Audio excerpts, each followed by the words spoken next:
ಏನ್ ತರಲೆ? ಒಳ್ಳೆ ಭರ್ಜರಿ ಹಗ್ಗ ಕಟ್ಕೊಂಡೆ ಎಳ್ಕೊಂಡು ಹೋಗ್ತಾ ಇದೆಯಲ್ಲ, ಮೂಟೆ ಒಳಗೆ ಏನೈತೆ? ಒಂದ್ ವಾರದಿಂದ ಹುಣಸೂರೈನ್ ತೋಟದಾಗೆ ಹುಣಸೆ ಹಣ್ಣು ಬಡ್ದೆ ತಗೊಂಡಾಗಲೇ ಕುಳ್ಳ ಅಂತ ಒಂದ್ ಮೂಟೆ ರಾಗಿ ಕೊಟ್ಟ.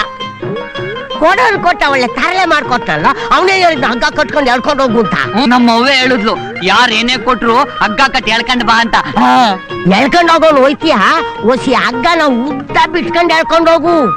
ಎಳಿಯಾಕು ಆಯಾಗಿರುತ್ತೆ, ಮೂಟೆನು ಮನೆ ಸೇರುತ್ತೆ. ಹಂಗ ಸರಿ ಸರಿ.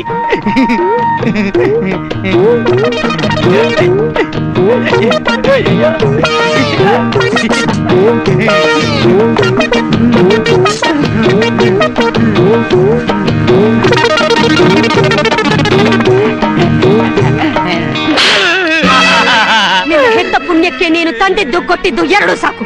ಹೋಗು ಆಚೆಗೆ. ಎಲ್ಲಾದ್ರೂ ದೂರ ಹೋಗಿ 4 ಜನರ ಕೈಲಿ ಛೀ ಥೂ ಅನ್ಸ್ಕೊಂಡ್ರೇನೆ ನೀನು ಬುದ್ಧಿ ಬರೋದು. ಹೊರವರಿಗೆ ಸರಿಸಮಾನವಾಗಿ ಬದುಕೋ ಯೋಗ್ಯತೆ ಸಂಪಾದನೆ ಮಾಡೋವರೆಗೂ ನೀನು ಈ ಮನೆಗೆ ಬರಬೇಡ. ನೀನಿನ ಪೆದ್ದ ಮುಖಾನ ನನಗೆ ತೋರಿಸ್ಬೇಡ. ನೀನು ನನ್ನ ಪೆದ್ದ ಪೆದ್ದ ಅಂತ ಹೇಳಿ ಹೊಡೆದು ಮನೆಯಿಂದ ಆಚೆ ತಳ್ತಾ ಇದೀಯಾ? ಜ್ಞಾಪಕದಲ್ಲಿ ಇಟ್ಕೋ, ನಾನು ಒಂದಿನ ಗೆಲ್ತೀನಿ, ಗೆದ್ದುಬಿಟ್ಟೆ ಈ ಮನೆಗೆ ಬರ್ತೀನಿ.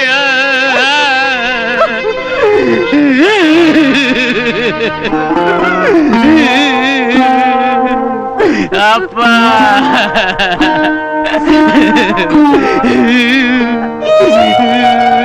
ಅಪ್ಪ